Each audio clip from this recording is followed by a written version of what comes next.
Embrace Dialogue work in Colombia ranges from supporting transitional justice, reincorporation of former combatants, peace education, peace building from the youth perspective, and many other topics.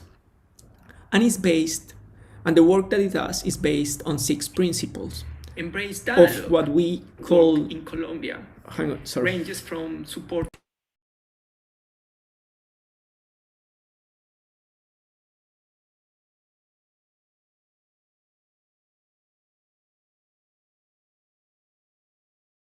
Sorry, I had an echo in my computer.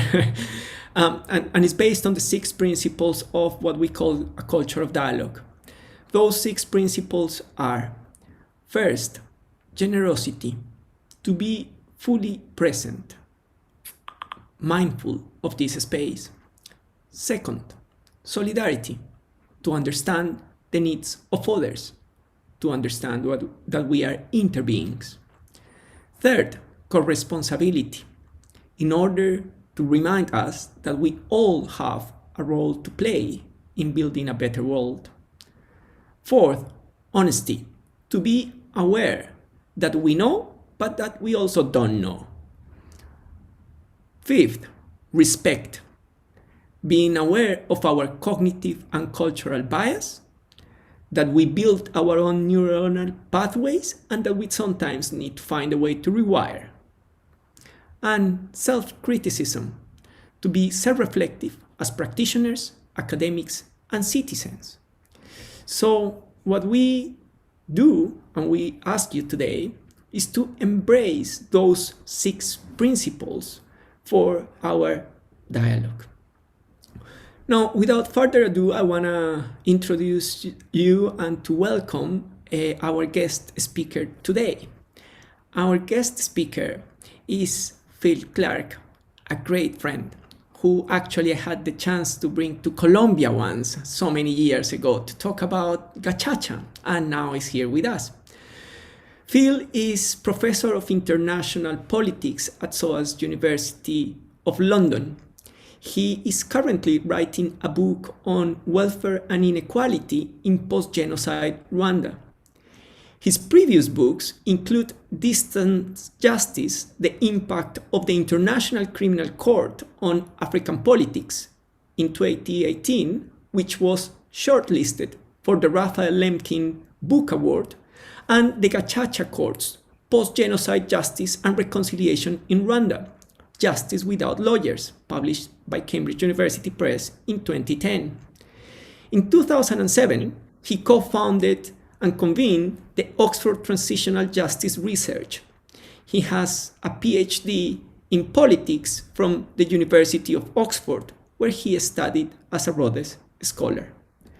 So before we get into this conversation with Phil, I just want to try to share with all of you who have joined us in the Zoom space how is going to be the structure of today's dialogue. So this is a flexible format, is the first thing that I would like to say. And I want to remind everyone that this is not a seminar. This is a space of thinking together. So we are not expecting you to ask questions only, but we are expecting you to share your thoughts as they come along. In order to do that, in the first 30 minutes of this space, Phil and I are gonna dialogue. We are gonna try to see if we can set the tone of the dialogue. We have thought about some topics, but we also have the idea that some questions are gonna come unexpected, are gonna come out of what we are listening from each other. After, in that moment, I please ask you all not to write questions on the chat, to keep your comments to yourself, and to let those thoughts that are coming into your mind to settle in your own mind, so that probably some of those questions might be answered by Phil before you even ask the question, but new ideas will come into your own thought process. Once we have closed this space, I'm going to start inviting you to participate. And we will have about 45 minutes of a space in which we invite you to offer your thoughts, either questions, comments, doubts. We don't expect clear, refined questions or clear ideas. What we want to hear is your thinking about this. Now, please, all of you, be aware that this event is being live streamed in YouTube. But in order for you to participate, we hope that you don't mind that when you decide to bring your question up, voice it, and show your face, you turn your camera on and you speak. We will let your ideas intermingle and flow for a while, and then we will get back to Phil to see what he has been thinking after listening to you. And then we will go back to you again, and we will do this for a couple of times in what actually means doing a digital dialogue in this moment in history. By the end of it, I will try to do a wrapping up in 5 minutes, trying to offer some food for thought after what has emerged in this dialogue, and trying to leave new questions open for the next future dialogues that we might hold. Let me just remind you that this is the 5th dialogue on a series of critical dialogues on reconciliation. So that means that next month we will have our 6th dialogue, and we probably will have Conciliation Resources presenting their policy briefing on reconciliation, because the idea is that this is a discussion between academics, practitioners, and citizens. So now that we have clear what we're doing here, now that we know who our guest speaker is, probably we are ready to start. So, Phil, first question. You have been going to Rwanda for 20 years, non-stop. You just came back, I think, 6 months ago, after spending almost a year there. So you really know this really well. So the first question is, how do the majority of Rwandans understand the concept of reconciliation after the 1994 genocide against the Tutsi? Thanks, Andre, and thanks so much for having me. I'm delighted to be here. Thanks to Winchester and the Centre, and also to Embrace Dialogue. It's nice to be back talking to you and talking to your colleagues. Look, I think the view of reconciliation that I've been hearing consistently in Rwanda over the last 20 years or so actually is quite a radical one, and I think it challenges a lot of the way that reconciliation is being talked about in academic circles these days. I think there's sometimes a tendency in current debates to try to reduce reconciliation to something that is very practical, very pragmatic. There's even this concept doing the rounds at the moment of agonistic reconciliation, which is basically peaceful coexistence in which people with lots of different views and lots of different experiences can basically live side by side, not necessarily have very much to do with each other, but coexist peacefully. I think in Rwanda, there's a desire after the genocide for something much more radical than that. There's a sense that that peaceful coexistence is not enough. And if I were to summarize lots of different groups in Rwanda and their perspective, I think what it comes down to is a desire for much more active cooperation between individuals and between groups who have had in the past a very antagonistic relationship. So it's more than just peacefully living side by side. It's more than just seeing each other and trying to act in a civil way. It's actually about people cooperating with one another in very practical day-to-day exercises. So I'll give you an example. I do a lot of research in rural Rwanda, and even on this last field trip, I was going back to villages where I've been researching for nearly 20 years now. And when people talk about reconciliation, when I ask them how reconciliation is going, the sorts of things that they always point to are, can we now eat and drink in each other's homes? Can we actually share meals? Because at the height of the antagonism between us, that was something that had stopped. Can we cooperate on one another's farms? There's a big emphasis on collaboration in subsistence agriculture, which is a real necessity in rural Rwanda. If people don't help each other out, if they don't work on the farms, people starve. And those are the sorts of things that those are the examples that people tend to give when they talk about what reconciliation entails. So it's quite an arduous process. And you're talking here about people who lived through the 1994 genocide against the Tutsi, the death of 800,000 people in the space of 100 days. You're also talking about communities where most genocide perpetrators are living side by side with the family members of people that they killed in 1994. So the antagonism is deep, the tension is deep. But with that as the backdrop, people are saying, we only think that we're reconciled when we are actually able not just to see each other and not fight anymore. We actually have to do things. Talk is cheap, words are cheap, there has to be action. And the last thing I'll say in relation to your question, because this is supposed to be a dialogue, so I don't want to monopolize this, is I think there are important historical reasons why many Rwandans emphasize reconciliation as cooperation. It's firstly that many of these same communities, in fact, had lengthy periods of peaceful coexistence.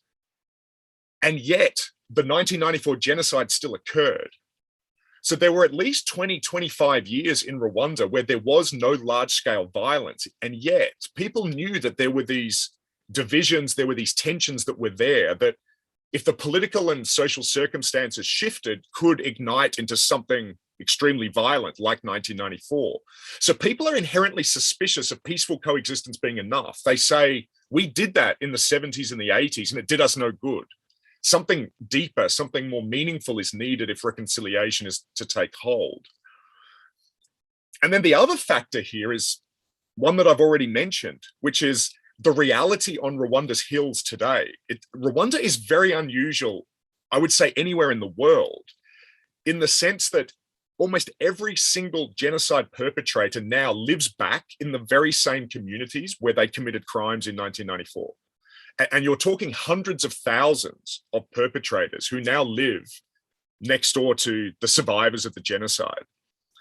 And in that context, reconciliation has to take on a very particular character. It has to respond to that way of living. And people just living in a kind of peaceful coexistence situation is not going to be enough, because if you're seeing someone all the time and the tension is still there and you haven't confronted the past, you haven't had a serious dialogue about the past, and you haven't tried to find forms of cooperation that signify reconciliation, the danger is that that is going to ignite into violence later on because of that proximity, the fact that you are living in these incredibly tight confines. So that way of living, Rwanda's history, I think, has pushed people to think of reconciliation in what is quite an exacting way, quite an arduous way, 27 years after the genocide. Great, Phil. I mean, you make me think about, you're talking about reconciliation as cooperation, and probably I wanna ask you, bringing back John Paul Lederach and this idea of reconciliation as a journey, and the meeting place that sometimes John Paul Lederach talks about, the idea that reconciliation is the meeting place in which truth, justice, mercy, and peace meet. And somehow I can see that there is a degree of peace because the genocide is over. So there is no violence taking place threatening this. Secondly, there is a degree of I'm willing to accept the perpetrator in my community. So there is a degree of mercy there. But so based on that, I want to ask you something that you mentioned in terms of the truth and the dealing with the past, but that probably we could go a bit deeper into this. And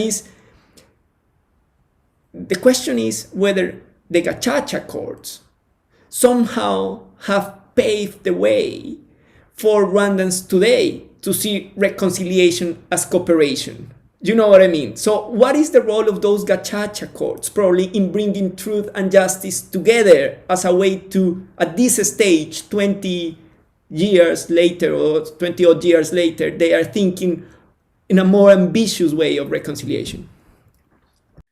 It's a crucial question, I think, Andre, because in many respects, in my first answer, I leapt to the end point about what many Rwandans think reconciliation looks like today. But what is crucial is to think about what are the steps leading to that? You know, how do individuals, how does a society get towards reconciliation as cooperation? And I think you're absolutely right to identify Gacaca as a key process leading to that. Now, most people will be familiar with Gacaca. For those who aren't, Gacaca was a system of 12,000 mostly village-based courts that Rwanda used for 10 years between 2002 and 2012 to hold these trials at the local level, which prosecuted hundreds of thousands of genocide suspects. And these courts were basically a community dialogue with a legal outcome, but there was a big emphasis on all adult members of the community coming forward and talking about the events of the genocide, who was responsible for them, exactly how these crimes were committed. And I think that process is so crucial in where Rwanda finds itself in 2021. It's so crucial even in shaping the concept of reconciliation, because Gacaca itself was a heavily participatory process. It was a form of collaboration and cooperation, often antagonistic, often incredibly barbed, often incredibly difficult, because people with different experiences of the genocide were coming together to talk about it. But I think at least part of the reason why we end up with this idea of reconciliation as cooperation now is that people spent 10 years cooperating through the court process. And so that deepened the appreciation of the need for active cooperation. But I also think that Gacaca did something else that was central to reconciliation in Rwanda, and it goes directly to your question, which is about the importance of truth, which is that so many of my Rwandan respondents, whether they're survivors, whether they're perpetrators, whether they were bystanders, talk about, if you're going to get to this meaningful reconciliation, there has to be an honest confrontation with the past. We can't push it aside. We can't pretend the genocide didn't happen. We can't avoid each other. I lived for several years in Northern Ireland. And one of the interesting things I think in Northern Ireland is how segmented the communities are. So you will often have Catholics and Protestants in most urban areas in Northern Ireland deliberately living in very separate communities. And there's an avoidance of present reality, but avoidance in the past in that. In Rwanda, you can't do that. The economy, the demographics mean that people are living directly side by side. It raises the stakes for truth.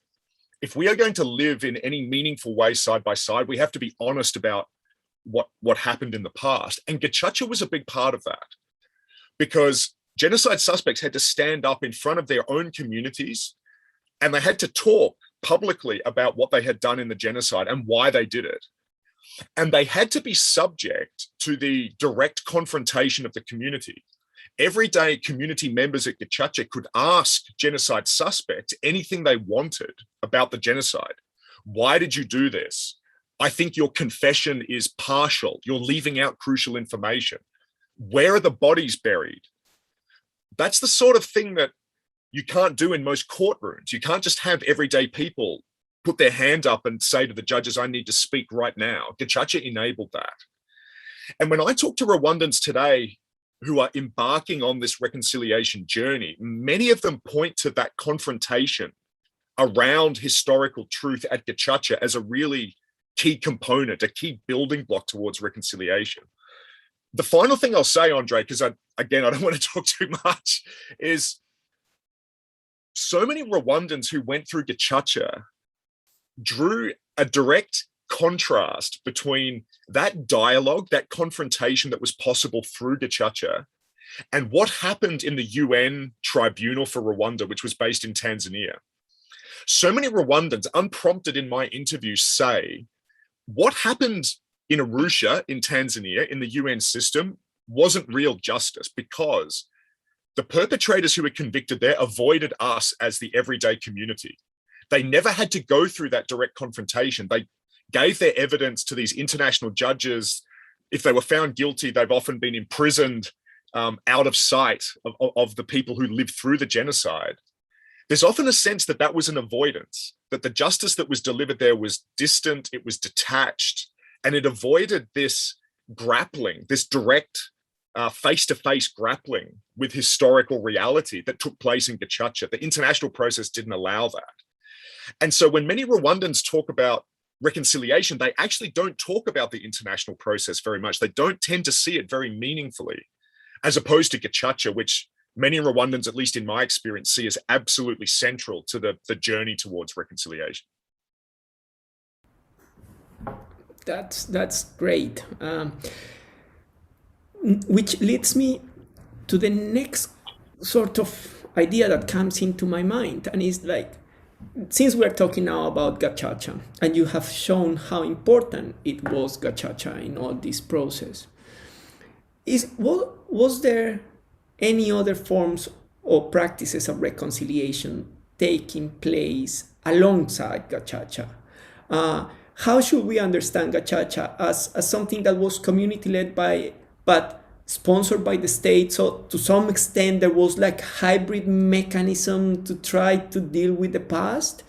And if there were more formal processes of reconciliation carried out by the state, which were those sort of other sort of processes of reconciliation taking place side by side Gacaca? How important were they for where we are today? Again, I think that's such a critical question, because reconciliation itself is such a complicated process. I don't think it can ever be facilitated by one institution alone. And Gacaca was crucial, but it wasn't the only important process in that regard. The first thing to say is you're absolutely right about Gacaca. It itself was quite a complex body, because it was instituted by the government. It was a state-led, state-run process, but it had this high degree of community participation. It was, in many respects, community-owned. And so even Gacaca itself is this mixed process involving the state, but crucially involving everyday people. But alongside Gacaca, I would point to two other really important endeavors. There are lots of them, but I think there are two that are particularly important. One is that alongside Gacaca, you also saw the Rwandan government begin to systematically embark on a socioeconomic welfare program across the country. And this is what my current book project is on. So my last book on Rwanda was about Gacaca. Now I'm writing about welfare. And I think in many respects, I'm writing this latest book because I missed something, or I didn't pay sufficient attention to something really important. I was so obsessed with Gacaca for those years, for those 10 years of the trials. It was the thing that I was looking at. And I was aware of something else that was important, but I never gave it its due. And that was what was happening in the welfare space. That at the same time as Gacaca, the Rwandan government was building this massive socioeconomic development program. And one of the key things that it did in the space of healthcare was to institute a state-sponsored compulsory health insurance program that basically meant that everyday Rwandans, regardless of their ethnicity, regardless of where they were in the country, could access very high quality health support in clinics and in hospitals, which has had such a tangible effect on the way that local communities operate. I mean, one of the indicators of that is that Rwanda has absolutely slashed its child mortality rate. One of the big problems historically in Rwanda was that so many mothers and children were dying in childbirth at these, even regionally, comparatively, at these incredible rates. Now, that doesn't happen now because of the welfare system, the healthcare system, which has improved out of sight in the last 10 or 15 years. Now, why is all of that important for reconciliation? It's also not just about healthcare, by the way. It's about education. It's about a whole range of other welfare programs. Is that we are now starting to see a substantial decrease in socioeconomic inequality across the country, including across the ethnic divide. And what I've seen in the communities that I've been researching in for 20 years is that also has started to take the sting out of some of the grievances between individuals and between groups. That they are now starting to see that those historical differences in terms of wealth, in terms of access, are diminishing at the same time as they're going through a Gacaca process with truth and justice attached to the genocide. And I think what that tells me is how important the socioeconomic realm is when we think about reconciliation. So yes, there's a place for justice, there's a place for accountability, there's a place for truth, there's a place for dialogue. But you also have to change people's material circumstances so that they begin to believe in a new Rwanda. And they begin to believe that there's a new type of relationship that is being built between people who historically have experienced profound socioeconomic inequality. So I think the government's welfare program is a second big plank of reconciliation along with Gacaca. And then the third element, which I think we'll probably talk about later, so I won't say too much about it here, is the importance of informal dialogue, informal interactions between everyday people at the local level. So Gacaca is a state-run institution, or it was a state-run institution. Then you've got state-instituted welfare. But as we know, whether we're talking about Colombia or Northern Ireland or anywhere, so much of reconciliation is not about these set-piece institutions. It's about what are everyday people doing in their day-to-day life. And the Rwandan countryside is full of all sorts of locally generated processes, particularly around dialogue. This is one of the reasons I wanted to talk to you in this format, because of your emphasis on dialogue. In Rwanda, there is an absolute obsession with this word dialogue. You go to any village, anywhere in Rwanda, there will be at least 5 or 6 dialogue associations constructed by all sorts of groups. Church groups are very prominent, youth groups, microcredit cooperatives that work on the farms, but also have dialogue meetings during the week. And those dialogues are often linked to the crimes of the past. And so much of the work of reconciliation is happening in those quiet, informal, often invisible spaces. And they are, of course, interacting with the state institutions. So what happens in Gacaca impinges on those community dialogues. But the community dialogues also have a life of their own. People often don't see them. There's sometimes only 6 or 10 people involved, but they're often held very, very regularly right across rural areas in Rwanda. And I think that process, that dialogue space at the community level is as important as the state-led welfare or the state-instituted Gacaca in terms of reconciliation. That's the reason why I actually also want to have you as a guest speaker to this dialogue, because again makes us think beyond Colombia. In particular, I say that because Embrace Dialogue focuses mainly on Colombia now, is thinking about how the things that we have learned in Colombia can be probably used as a food for thought for the work that needs to be done in other countries. And when you share this about Rwanda, it's just like the similarities. And we think, for example, Embrace Dialogue, how the people who started coming to some of the peace breakfasts that we did in Bogota, they thought that they were just going to come to one breakfast and leave. But what actually happened was that they came to the first breakfast, they liked it, they came to the second breakfast, they liked it, and then they ended up joining the organization, and then they brought the brother, the father, the mother, and some of them ended up joining whole families, the organization. And now Embrace Dialogue has chapters in Bogota, Cali, Pasto, and different cities of the country, and in different and with different interests. And most of the work that is done in the organization is precisely by bringing the teams together to have a dialogue about how do we do peace education, how do we support transitional justice, how do we overcome the challenges of implementing transitional justice measures in a very polarized context as people think Colombia is going through. So listening to all of these things that you are saying makes me think about one of the big questions that we had in the first dialogue, that is the problem of scaling up.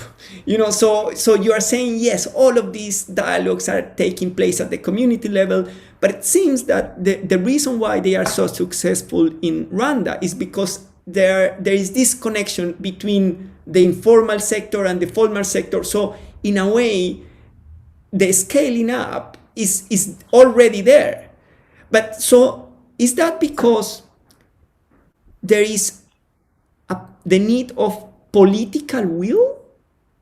And that, because I guess the clear question that I want to ask you is that just like welfare state, the welfare measures that you have been mentioning, and just like the idea of scaling up, seems to show that if you don't have political will running the state, well, reconciliation, if you don't have that, reconciliation is very, very difficult to happen. Is that the case? What are your thoughts on that? I do. I agree with that very strongly. I think that there has to be a sense, drawing on the Rwandan experience, that if you're engaged in these very local dialogues, if you're pursuing reconciliation at the local level, there has to be a sense that you're part of something bigger.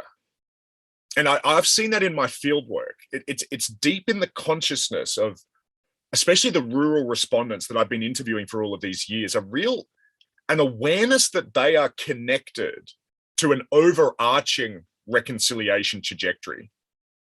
And because there is something meaningful in reconciliation just happening in very discrete spaces, in communities, in families, within a single village. But when you realize that you're not alone, that all of these other communities are going through something similar, and that there is a consistent message coming from the top, i.e. the state, about this, it takes some pressure off people. And I emphasize that word pressure very deliberately, because it's something that I think a lot of Rwandans struggled with in the 1990s and the early 2000s, before a lot of these processes got underway. So, one thing that we have to bear in mind in Rwanda is that I would say for 8 or 9 years after the genocide, the country was just trying to get back on its feet. All of these processes that I've talked about, gacaca, welfare, community dialogue, very little of that actually was happening before, say, 2002, 2003, because this society was decimated. The death toll was massive. The mass exodus of the population outside of the country was huge. The economy had completely collapsed. So much of the dealing with the genocide was parked just out of a pure survival instinct. And one of the things that so many of my respondents talk about, because I ask them about those days, the days before I started going to Rwanda, and I say, talk to me about what it was like in those years immediately after the genocide. What were you dealing with? What were the big tensions in your life? And people so often talk about this sense of being completely isolated in their trauma and in their hurt. I was dealing with it on my own, or maybe just in my family, but I had no idea what was going on in anybody else's life. I was completely disconnected. And it made community relations very, very tense, and it made life generally very tense. One of the things that I think has shifted in the last, say, 15 years or so is that feeling of being part of something bigger, that there is a bigger shift. People now feel connected to overarching processes. And it helps people make sense of their life. I'm grappling with this in my own very difficult corner, but I know that nationwide, everybody else is doing the same. And people talk about this as alleviating a sense of pressure, emotional pressure, psychological pressure. So I think it tells us the importance of reconciliation operating at different levels of society. But there's a crucial role for the state in all of that. And if you don't have a powerful, loud government telling you that reconciliation is important and putting these practical processes in place, I think there's a danger that reconciliation becomes very narrow and it becomes very discrete in particular places, and you lose a sense of the bigger picture. So I think that's a big shift in the Rwandan landscape since the early 2000s. That's brilliant, Phil. Thank you. And I guess I'm gonna ask you something else. I'm gonna reflect here with you. You just keep giving me lots of ideas. But before I do that, I wanna just tell everyone in the Zoom room to start thinking and preparing something that you want to voice, because after I do this question or this comment to Phil, we will open up, and he responds, we will open up the floor to you and to you all. And since the time is scarce, it'd be good to try to get the ball rolling. So if you could also start putting your names down now in the chat, or putting your hand up so that I'm aware who wants to kick us off after Phil finishes, then that'd be great, so we can have a dynamic interaction here. let me react to you. I mean, you just make me think, and again, bringing this back to Colombia is like, wow, the importance of timing, huh? And don't run out of patience. I mean, you were just saying this was not the case in 2002, but 15 years later, this is what we have. So I guess all the work that was happening, despite all the frustration at the local level, finally sort of crystallizes in a long-term process of, more ambitious reconciliation, probably, because of that, but because of other important political processes happening in the meantime. So I think that's a really important thing. But let me ask you probably a difficult question. I'm going to try to play devil's advocate here because, if I think about Colombia and all the people who are supporting the peace agreement in Colombia, everyone romanticized the Truth Commission, the special jurisdiction for peace. I'm pretty sure that if we had a government supporting those institutions, they would have said, they were the perpetrator, or they are just on the side of the perpetrators. And in the case of Rwanda, I'm pretty sure that there must be some criticism to the state because of who is running the state. And you probably can say that, so there must be a huge critique coming from some sectors. And that must have an impact on reconciliation, I guess. And probably there are even bigger barriers than that to reconciliation. So since we are not painting here a rosy picture, but we're having a critical dialogue on reconciliation, why don't we talk about the obstacles and if you think there is a way to overcome those obstacles, or if you want to leave us there and then see what other people think. But no, absolutely. I mean, you're absolutely right. There are enormous barriers to reconciliation in Rwanda today. And I would say the state is completely double-edged in terms of reconciliation. It's one of the generators of it. I think the Rwandan government has put some really crucial processes and institutions in place that have led to the kind of growing momentum for reconciliation that I see at the local level. But the very same government, I think, risks undercutting some of those same gains. And why is that? It's because this is, I think, an increasingly repressive state that is closing political space down. And what's interesting, and I'm seeing this in my current book project, is that many everyday Rwandans are really, I would say, schizophrenic about their own government, especially if you're a Hutu. And many Hutu look at the current government led by Paul Kagame in Rwanda, and they see it as a Tutsi government. And they are, in some cases, very, very wary of that government, worried about saying the wrong thing, worried about state punishment. People are very careful in their relationship with the state. But at the same time, they also see what the state has done, especially in terms of welfare. That's something really tangible. And it's interesting, it's really important talking to everyday Hutu on the hills about welfare. And one of the things that comes up in my interviews all the time is Hutu saying, we never thought that Kagame's government would embark on this kind of welfare across the ethnic divide. We thought that Kagame would do what every other government in Rwanda's history has ever done, which is deliver welfare only for their particular ethnic group to the detriment of everybody else. The RPF is different in that sense. Their welfare package has genuinely been cross-ethnic. So everyday Rwandans, especially the Hutu population, live with this duality. They're fearful of the government on the one hand, and then very grateful for the tangible material change that they've seen in their circumstances because of government policy. So you can imagine the complexity of people's thoughts, people's experiences, and also what they talk about to a foreign researcher like me. All of this comes bumbling out over time, and you can see that people are just living in this kind of very messy reality. But it's a long-winded way of saying that the government, it sometimes risks, I think, undermining that sense of a national project, that sense of cooperative reconciliation, because of how it behaves in the overall political space, its reaction to dissidents, its treatment of opposition voices. And the rural populations see that. But one caveat to that, because I think sometimes there's a very sort of unreflective discussion in the international community that goes on about Rwanda is I also don't think that we should overstate how much elite wrangling in the political arena matters for your everyday peasant on the hills. The everyday peasant who's engaged in subsistence agriculture notices that there's a fight going on between Kagame and the political opposition, including in the diaspora.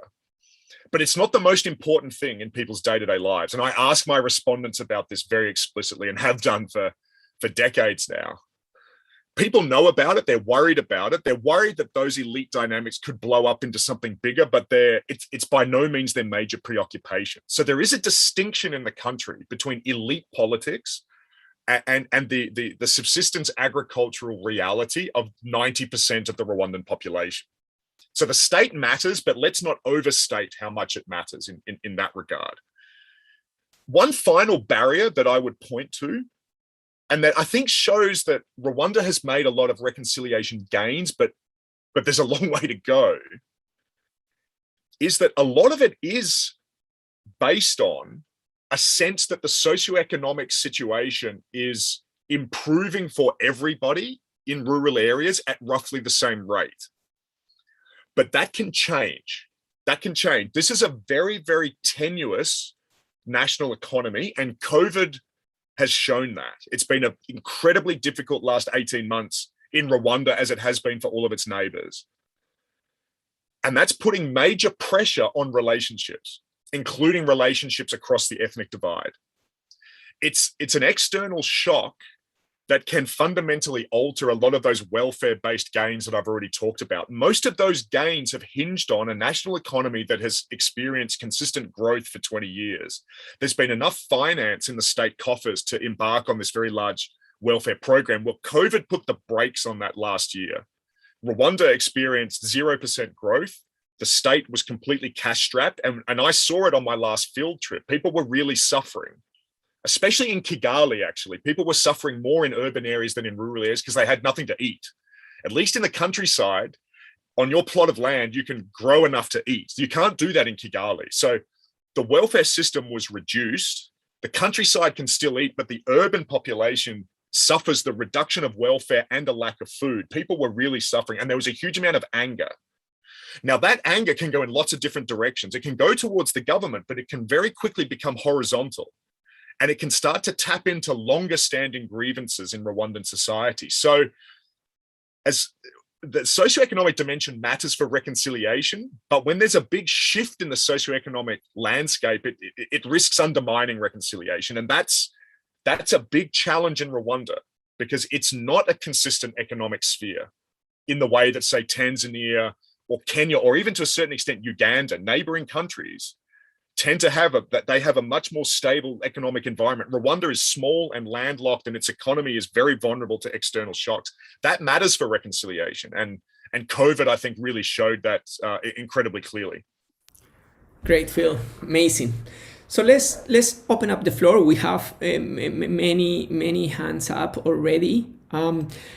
Quick reminder to everyone that we are of course discussing Rwanda. But the idea is that we don't need to get stuck in Rwanda. The idea is that you don't have to ask questions only about Rwanda. The idea is that we think together. So if you want to bring ideas, thoughts, experiences of what you have gone through that have come to your mind thanks to listening to Phil, that's great. And then let's listen to some of you for the next few minutes, and then once we feel that is enough, we come back to Phil, so Phil can take notes. He can just also let his thoughts fly and flow with your ideas. The first thing that I want to do is to read a message that someone left in the chat before leaving and said, this has been a very informative dialogue. Thank you so much. I'm very sad that I have to leave. I have another appointment, but it's been amazing. One of the students from the Master on Religion, Reconciliation and Peace of the University of Winchester. Next person is Roosevelt. Over to you. Hi, everybody. Thank you so much for this very important discussion. And I've learned so much already. Hi, Phil. Hi, Roosevelt. How's it going? Thank you so much. Hi, everybody else. Thank you for this important space. And I was wondering, since we are talking about radical thoughts, and we have talked about obsession with language, policymaking, peace building in the field, I really have always the issue with something like peace, for instance, which has like a very strong message and is so unclear what we are really talking about. So the same happens with reconciliation. Reconciliation, in my point of view, comes with a certain package of ideology and a certain historical process of constructing this very broad concept, or sometimes very narrow concept. I'm actually right now in Colombia, so I have in my talks, at least, and in my conversations, a lot of skepticism coming towards me when we talk about reconciliation, because it's so mainstream, it's everywhere, and everybody's talking about it without talking about it, without clarifying what is meant, especially in the political discourse, donors, and so on and so forth. So I was thinking about it, and I thought it would be very interesting not only to talk and listen to Andre and Phil, but also to the other colleagues. Is there a necessity to kind of have a post-colonial reading on reconciliation as a concept? Because I'm quite ignorant in terms of that, but I think it also comes with a certain religious historical background, well, in my conversations here, there is a problem because a lot of people, it comes with an imperative of a pardon, a step which is absolutely not right now, the moment here in Colombia, at least. This is what I think. Andre, I don't know what is your take on that. So we have to be very careful with these type of terms, which are so filled with political agenda and things like that. So that is my question, whether we should think about reconciliation from a post-colonial point of view. If so, what is reconciliation then? And is there also, like now thinking as someone who works on it academically, is there an alternative concept we might think about, we can kind of bring to the debate, think about more profoundly, having all these experiences from Asia, from Eurasia, from Colombia, from Africa, Latin America, and so forth. So thank you so much for that, and I'm keen to hear more on that. Great, thank you for the input. I think this conversation is going to go in really incredible directions. Camilo Villarreal, you are next.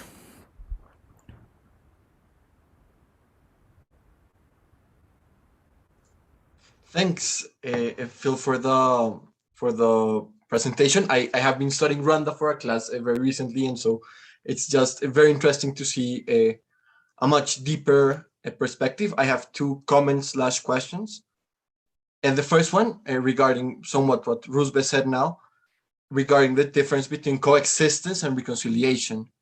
I have seen a lot that difference in Colombia, people who are willing to give up direct violence, just to understand that they will not take arms against people who they still view as enemies, but that they just have decided that it's not a good idea to physically attack, even when there is lots of symbolical and cultural violence still used against them, like stigmatization, for example. So that, I believe, it's very different. And I remember with what you said, Sir David Trimble, when he came to Bogota in 2018, I was very surprised when he said that actually building walls, and that building walls after the Saint Friday Agreement, was good for reconciliation, because it kept people from exercising direct violence against one another. And that was basically what they needed, or what he thought they needed in Northern Ireland, was just the end of direct violence and the end of terrorism and state repression.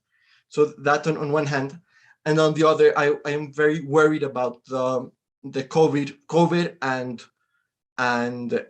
reconciliation. I remember maybe 2 years ago, before COVID, that the president of Burundi was using very, very genocidal language, the same sort of language that was used during the genocide, And surely with the crisis, maybe not the Rwandan government, but other governments like Burundians in similar situations can turn to use the same genocidal language in order to rid themselves of the problems they have with the economic crisis created by the pandemic, and then again force, for example, the ethnic, the Hutu population into panic, saying that the Tutsi were the ones about the pandemic. So I had those two thoughts regarding what you said. Great, Camilo. Thanks so much. Very thoughtful and an important contribution. Let's go to Laura Hankin. Thanks, Andre, and thanks, Phil. It's really fascinating to hear actually about your research in Rwanda and to see you again. It's been a while.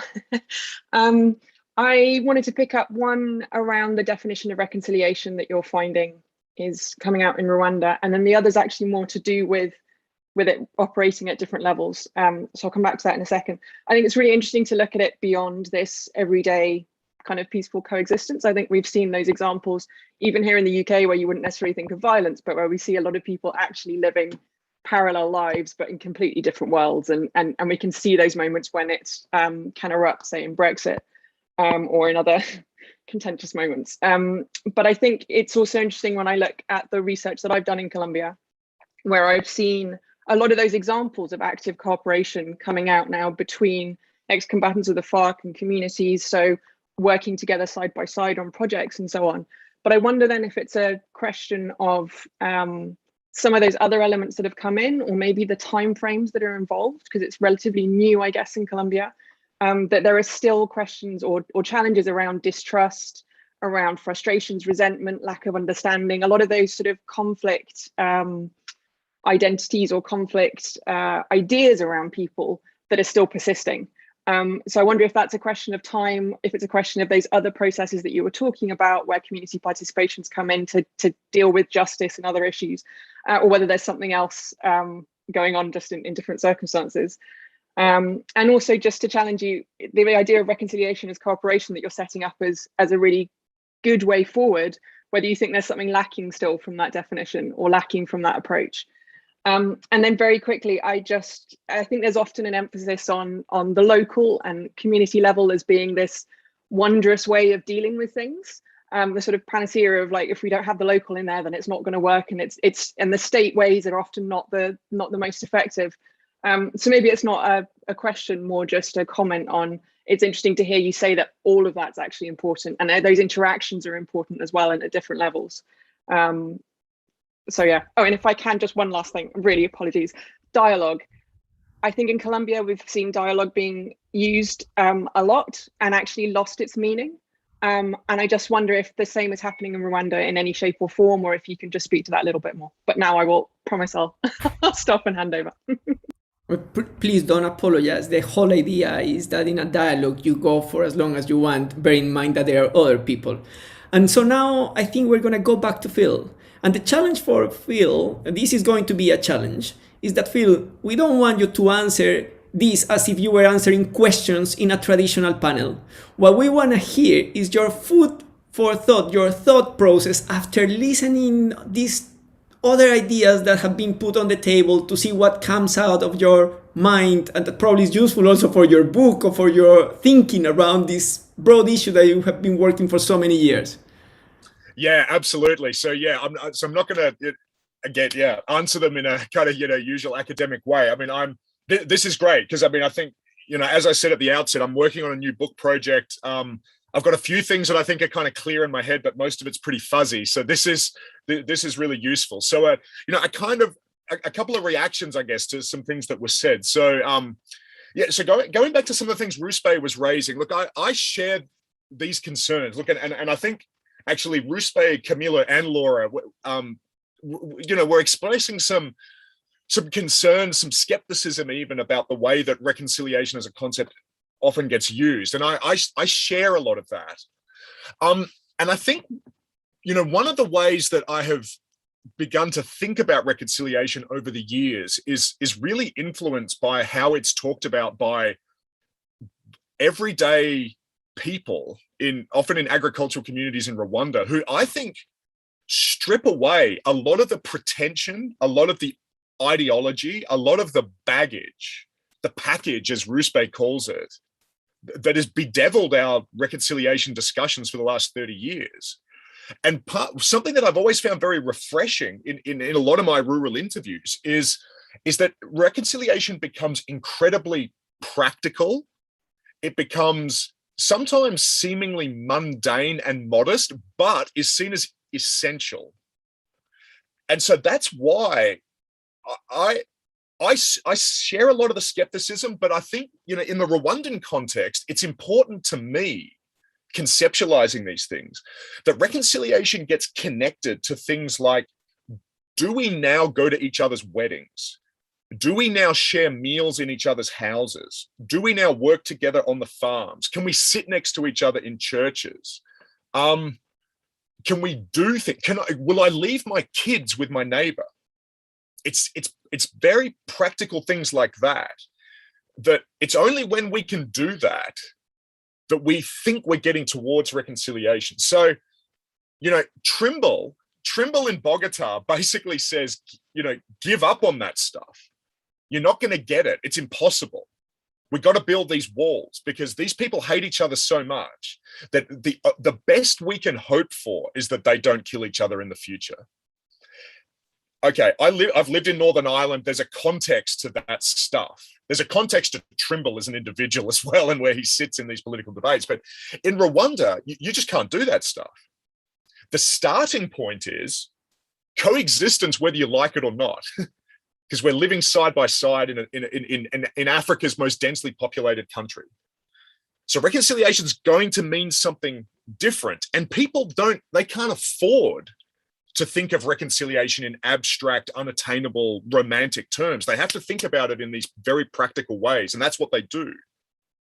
I want to give an example, which I think goes to something Laura said about, doesn't it have to be something more than just working together?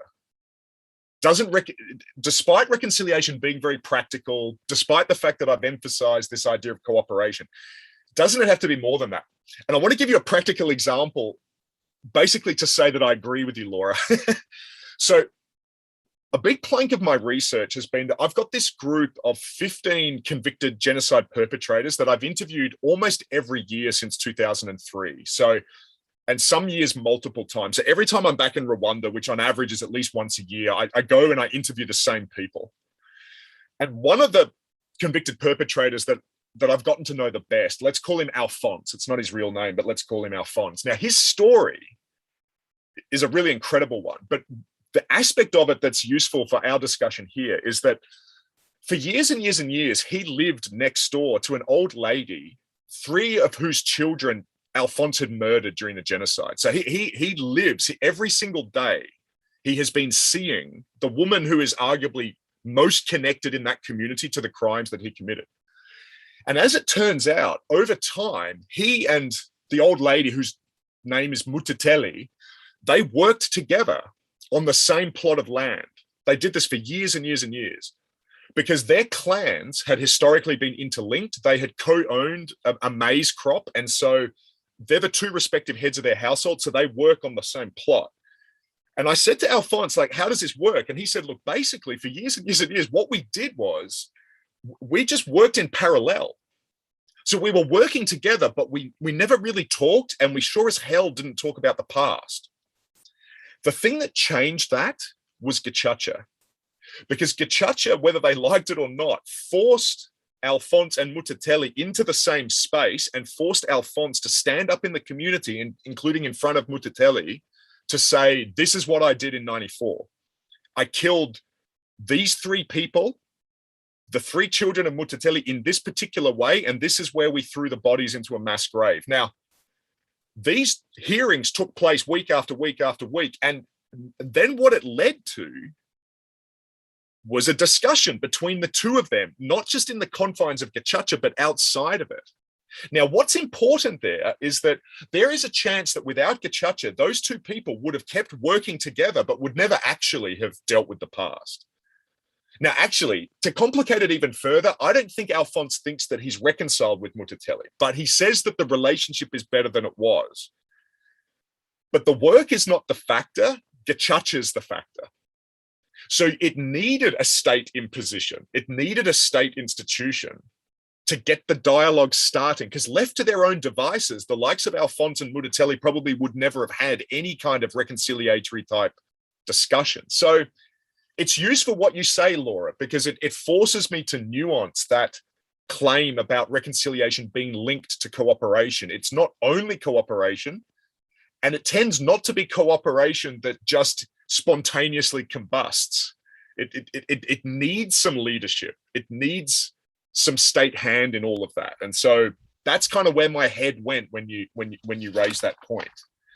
There's so much else to say, Andre, but again, there's supposed to be a dialogue, right? So yeah, it's supposed to be dialogue. And actually, now that I'm listening to you, circle back to some of these things, because I think Ruspe, Camilo, and Laura said so much there that's valuable, but it'll get folded back in, I'm sure. So absolutely, when we listen to other people coming in, and probably I also want to come back after listening to you to a couple of things that I want to say also based on what I have heard from Ruspe and from Laura and from Camilo.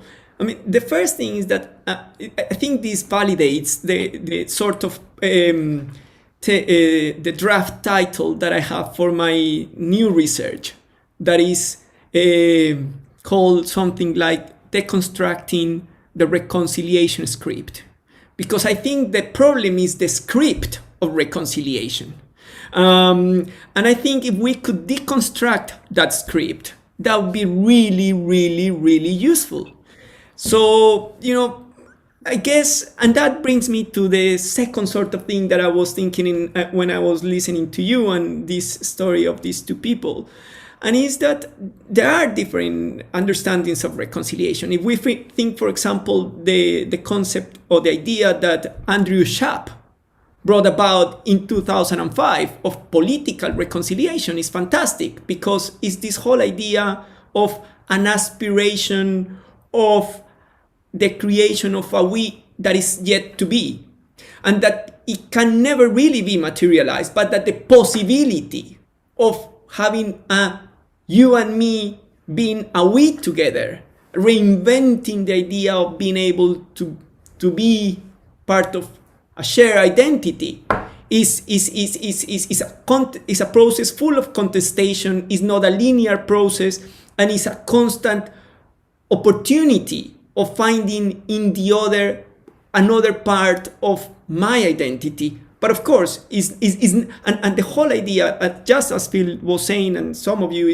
is not stable. It's not like you reach that state and then it will gonna be there forever, but you need to continue working on that all the time, because it's something that needs to be restated. And the final thing is that it came to my mind to when I was listening to Phil, and that is related with Roosevelt also, is to what extent these countries, like a country like Rwanda or a country like Colombia, end up talking about reconciliation because of the work of international NGOs that actually go into these places when there are transitions, and they emphasize the work of the importance of reconciliation. To what extent is something that is not embedded in those sort of traditional practices, not called like that, but then somehow the word becomes like something that is used by many people because it's this constant interaction there. But anyway, let me leave those things there and let's open the floor to the next people. And please, all the others who haven't participated yet, please put your hands up. It would be lovely to hear what you have to say, what you want to add. Your own thought process is part of this dialogue. Yom, over to you. Was that me? Yes. Yes, just my thoughts. Would you overlook justice for the victims of 30 years ago as a priority, or do you put the priority for the children and the grandchildren? So something has to give. So all the victims and the perpetrators from 30 years ago, is theirs the main priority, or is the main priority the children and the grandchildren? Because my understanding of Northern Ireland is they're still fighting over stuff that happened decades ago and generations ago. Great. Thank you. Thanks so much for that. Herman, I've seen your hand up and I'm not going to let you go. So share your words, please. No, I lowered my hand because Phil kind of answered while replying to Laura, but I can give it a go anyway. Well, it's been an amazing dialogue. Thank you, Andrea and Phil. It's been really, really good. And what I was thinking is that one of the points that Phil raised is the importance of the local everyday dynamics of peace and reconciliation specifically, which fall outside official and institutional and top-down approaches of transitional justice as it is traditionally understood. And I completely agree, and it falls, it's kind of the approach I'm taking in my very early stages of research. But that also, that's a question that I have in my mind, and I wanted to ask Phil, and I completely agree, and I'm focusing on those kind of unofficial initiatives of transitional justice. But I'm also worried about a potential danger, and it is, are we letting the state off the hook regarding its responsibility for fostering reconciliation at the local level? Or in other words, what would be the role, if anything, or if any, of the state on even international actors or NGOs, as Andre was saying, to foster those everyday dynamics of reconciliation that happen to have a real impact in local communities. Magda, you just came in the right moment.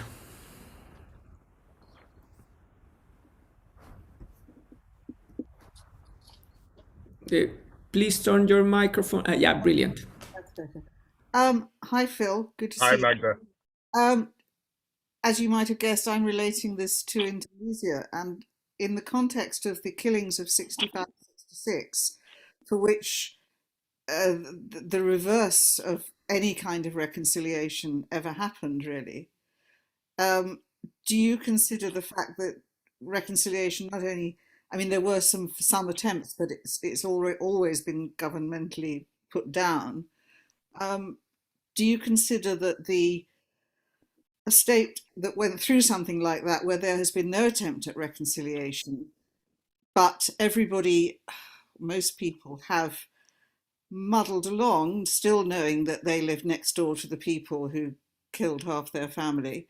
What are the long-term, if we look at Indonesia today, can we read some long-term effects from a society that has not experienced any kind of reconciliation or justice? Thanks, Magda. Phil, I think we've collected some thoughts here. Listening to Magda made me think a bit of Lee Payne's book on contentious coexistence, and like another concept that probably could be put on the table, because someone was mentioning, do we need to start with reconciliation when we use other sort of concepts? But anyway, ideas just to put on the table and to hear what your thoughts are after listening to some new thoughts that have been put on the table. Yeah. Look, again, I won't try to react to everything, but just a couple of points. So it also takes me back to something Ruspe said before about a kind of a post-colonial lens, is also to remember that if there were a society that really turbocharged discussions of reconciliation, it actually wasn't a global North society. It was South Africa.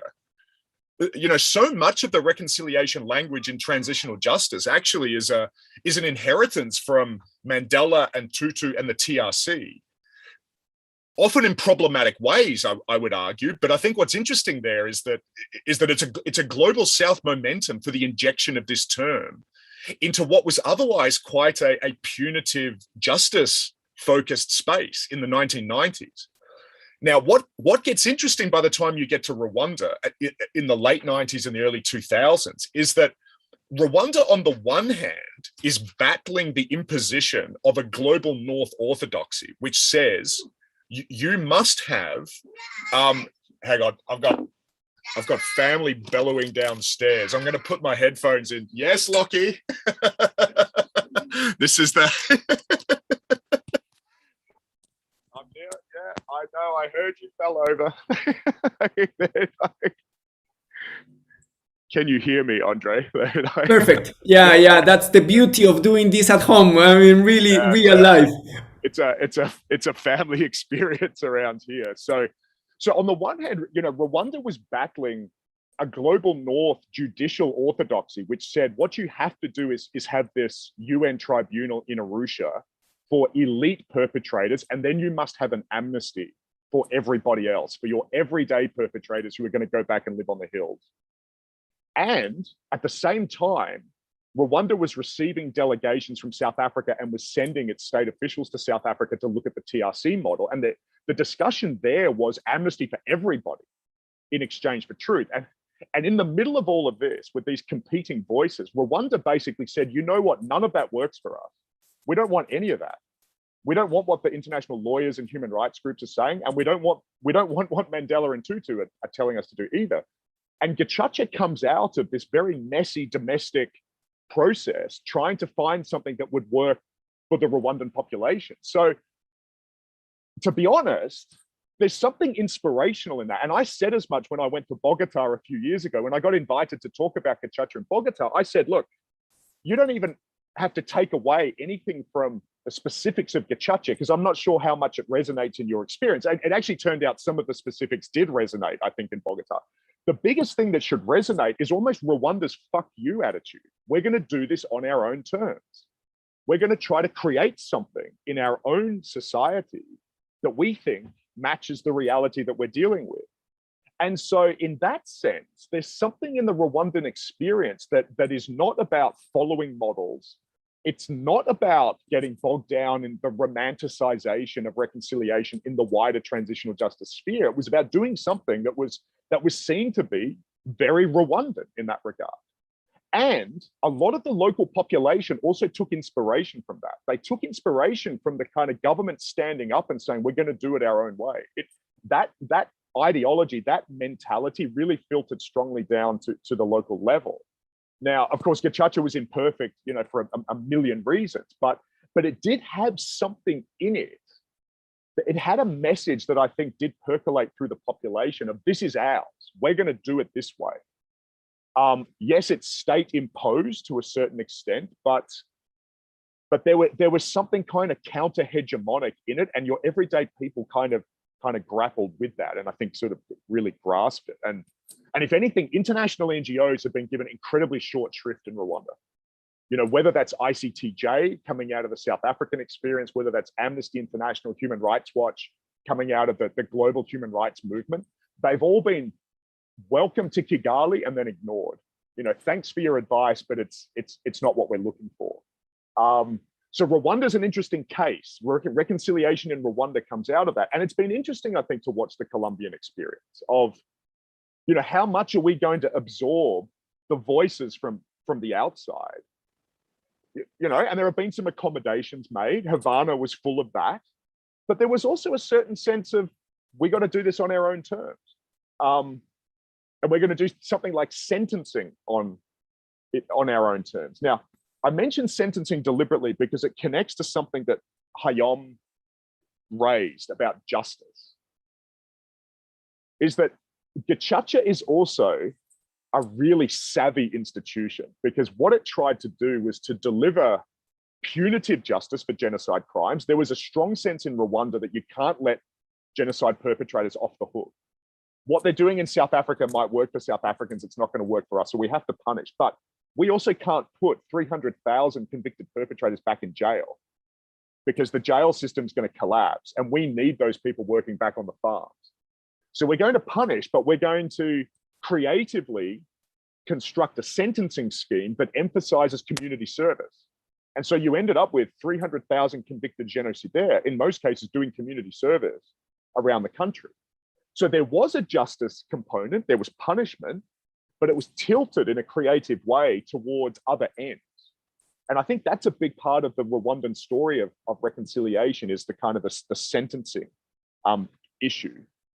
Look, one final thing, Andre, because again, in the spirit of dialogue, let me sort of link something that Germain said and something that Magda said, which is around these kind of local everyday reconciliation dynamics. It's true that there's been a lot of romanticization of the local space, and we know that the local space is massively contested. So let's not imbue it with virtues that it doesn't have. I also happen to think the international gets romanticized more than the local, but anyway, I won't get into that. I have a rant on that front. I think if there's romance in transitional justice at the moment, it's about things like the ICC, and it's not really about Gacaca. But anyway, that's a side issue. What I would emphasize again is that I don't think that any of the burden of reconciliation can only be left to local communities. And I think this is where Germain's point was going to, that I always think there is a role for the state here.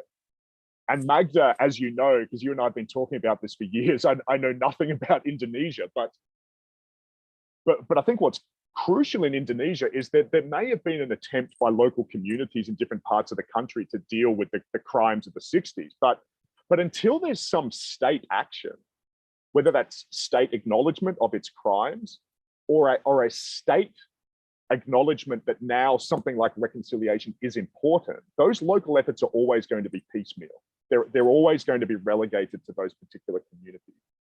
And there'll be a sense that the country as a whole hasn't taken this process seriously, that there's business undone. And so I do, in all of this, as much as I think the local is vital and there's a huge amount of informal everyday work that can be done there, I always think it's most powerful when it's paired with state action. And I think we've seen that in Rwanda. And I contrast Rwanda with a country across the border, Uganda, where that hasn't happened. All of the serious work of reconciliation in Uganda is being done by local communities. And there's nothing from the state. And that hampers the local level. It makes it harder for the local level in Uganda. Reconciliation in Uganda, I think, is a stillborn process because of the refusal of the Ugandan state to take it seriously. And I think that Rwanda appears in a much healthier reconciliation space today when you compare it to what's happening just across the border. Great, Phil. I think it's my downstairs, so I can pull the headphones out. Great. I think, let me see, I see something in the chat. Gwen is writing, Phil, saying, I'm so sorry, I'm going to have to go. It's been lovely to hear you and fascinating to hear your thoughts. Greetings from Bogota. So a message for you. I mean, it's 5:21 in the UK. There is a chance for a last thought or two last thoughts from people who are here in the Zoom room. So if someone wants to adventure to ask a question or to make one last comment, even if you have already spoken, you are very welcome to do that. I don't want to monopolize this space with Phil because I don't know when we're going to have this opportunity again to have Phil with us. So if any of you want to put your hand up, you're very welcome to do that in order to make your final contributions. If I don't see your hand up, then I think I will take the opportunity of asking or to make a couple of one comment and a question, and then give the chance to Phil to do a bit of a wrapping up. And it's Phil, I've been thinking while I'm listening to you, been thinking a lot about the importance of the future. We've been talking about somehow the present, the present that is today, but that the people in 2002 probably or earlier could not imagine this present that then was future. And you are saying how today COVID is having a negative impact probably on the possibilities of people imagining a future in which this process of coming together, of reconciliation as cooperation, can continue. How do you think, or how do we go about when you have all these pressures that are more structural, that are related with the international political economy? How do we do to envision a future in which coming together is the way forward, and in which the divisions don't broaden more and then can bring us back to violence? And I guess I'm thinking about that because one of the big challenges for Colombia, I feel now, is that before 2016, before the peace referendum in Colombia, and before the arrival of the new government in 2018, the Duque administration that is in power until next year, until then there was an idea that there was a possibility of imagining a different future, a future of, coming together. But over the last 4 years, that idea has really fallen to pieces, and people feel that the conflict is back to a large extent, and that there is not a... So it is a tremendous challenge, and COVID has had a really negative impact, but also the lack of political willingness. So how do we envision that? I mean, what do you think? I think what it reminds us, Andre, is that reconciliation has to be constantly safeguarded. It has to be constantly fostered. It's a perennial process. I think as soon as a society has experienced a major rupture, whether it's a long civil war like Colombia, genocide like Rwanda, a 50-year ago conflict like Indonesia, which Magda mentioned, you're dealing with such harm at so many levels, including to relationships in the society, that no single one-off institution is going to deal with it. It's constant. It's with those societies, I think, for generations. It's interminable, arguably. And I think that there is a danger in a lot of reconciliation thinking that either this stuff is one-off, you institute one institution and it takes care of it, or it's at least very short term. And I don't think it is. I think it's continuous. It's never ending in that sense. The process might change. The way in which you foster it might change over time, but it has to be a national priority. And I think what I see in the Rwandan situation in the last 18 months is that probably, I would say in the most profound sense, since the end of Gacaca in 2012, the whole reconciliation process in Rwanda has been profoundly threatened. And it's been threatened by something that nobody could have seen coming, an external pandemic. And it's because it's affected the society in ways that link directly to reconciliation. It's produced socioeconomic inequality and grievance. It's pushed people to the brink of starvation in some parts of Kigali, at least. I mean, and I saw this even in the places that I was living and working in Rwanda on this last trip. It has re-triggered very deep trauma for a lot of people because it reminds them of deprivation that they lived with in the 90s. And also, people couldn't cooperate and interact in those ways that I've already suggested are so important because there were very heavy lockdowns keeping people apart.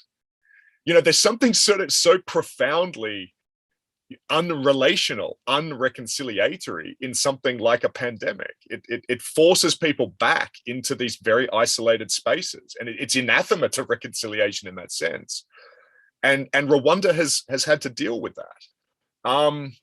And so, that's the challenge for the Rwandan state and Rwandan communities now. There's also, I should also say, because I know we're being recorded, there's just immeasurable anger towards the international community for the refusal to deliver vaccines. I mean, this is a country that has a distinct animosity to the international community at the best of times because of a sense of abandonment in 1994. That kind of language was being used in Rwanda earlier this year.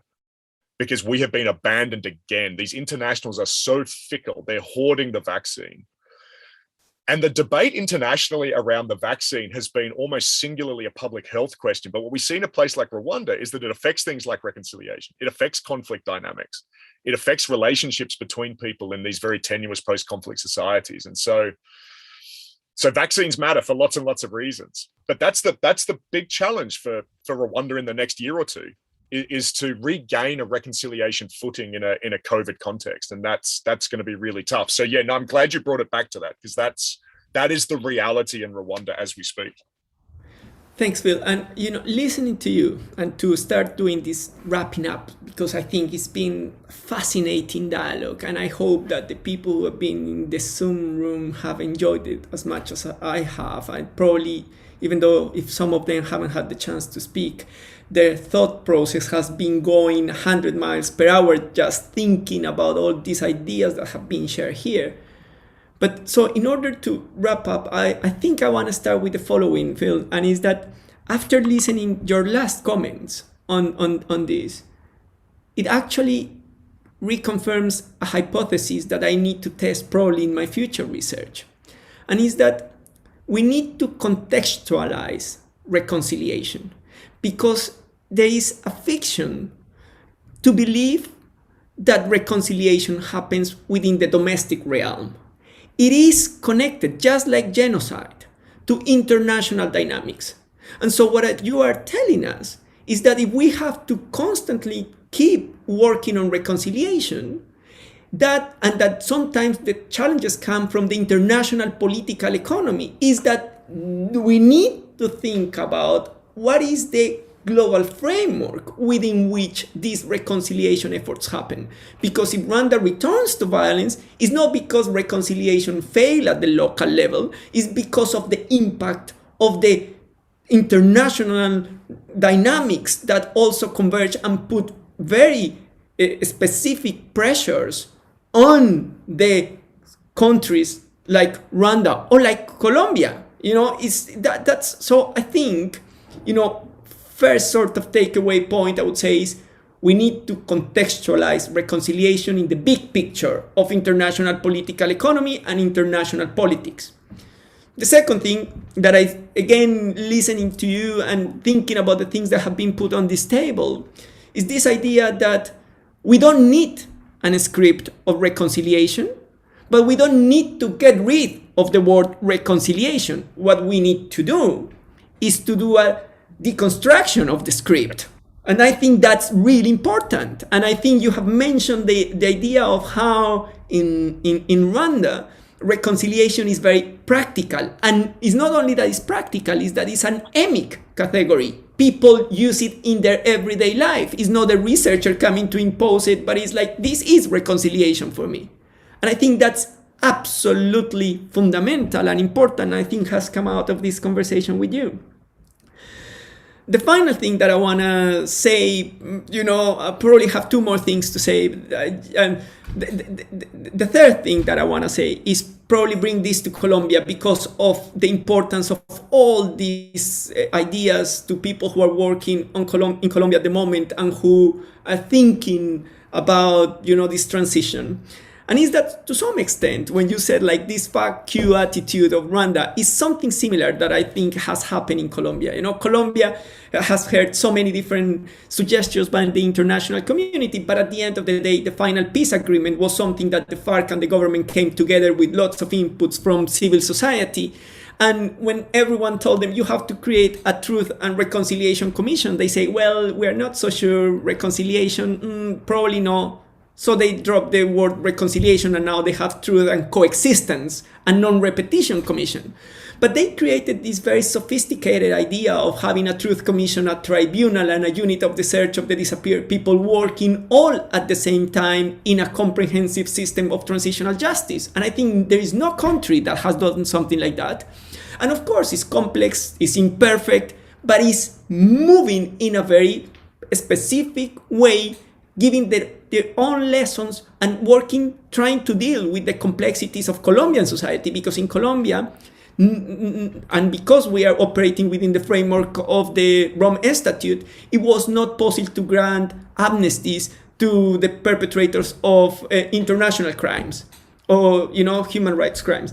So in a way, it's trying, but people were willing to try to find a way so that the FARC could demobilize, and and they were saying we're not going to go to jail. So you needed to find a way in which you could give up, find the way to deliver justice, but at the same time work for coexistence, and at the same time dignify the victims, and at the same time invite the whole Colombian society to try to move forward away from conflict. And I think the other innovation that they have done is that this transitional justice mechanism is very clear that it's not restricted, or the transitional justice in Colombia is not restricted to the transitional justice mechanism, but that is connected to structural issues like the land issue of Colombia that has to do with the welfare that you were speaking about that was happening in Rwanda, has to do with reforms to the political system, has to do with dealing with structural inequalities that are fed into the illicit crops in Colombia. So all of those things are really part of a very complex, ambitious package to try to move away from conflict in Colombia. And I think, in a way, they've been saying, we're going to do it our way. And probably it's early days, only 5 years since the signing of the peace agreement and since the implementation started. It's early days, but probably all of this is really putting the seeds on the ground for the sort of reconciliation that in the future, the next generations can start to build, thanks to being able to start dealing with the structural issues. But let me finish with the final point that I wanted to make. And it's the invitation to you and to the people in the Zoom room and the people who are looking at us through YouTube to the next critical dialogue on reconciliation. Because the next critical dialogue on reconciliation is going to be with Conciliation Resources. And they have put together this policy briefing, which is very interesting, in which they say, and this is what we will discuss then, and I think it has come across in our conversation today with different topics, they say that reconciliation must be an intrinsic part of any peace building effort that is thinking in the long term, because otherwise peace is not sustainable. And they are saying that the work of reconciliation happened in 4 interrelated areas. And we have spoken about all of these here. The first one, mechanisms and strategies to deal with the past. The second, and the most important that you have been mentioning quite a lot in Rwanda, the new social contract, measures to create a new social contract. The third one, measures to strengthen social cohesion, so relationships between organizations of civil society. And the final one, measures and activities to envision a different future. So what are we going to do for the next generation? What are we going to do for... And I think all of this is really showing us that we need to pay more and more attention to reconciliation, and that your book that you are going to probably publish next year is going to come in a very good moment, which is going to contribute to this debate that I think after what happened in the US last year, and all the divisions and the polarization in some societies, is becoming a really important issue. How do we avoid going back into violence? How do we strengthen social relations? How do we create reconciliation? So with that, all of you invited to that, and I would really like to thank you, Phil, for coming here, and to invite the people in the Zoom room, if they want, to turn the cameras on, to switch the microphones on, and to give a round of applause to Phil Clark for coming here and chatting to us today. That has been absolutely amazing.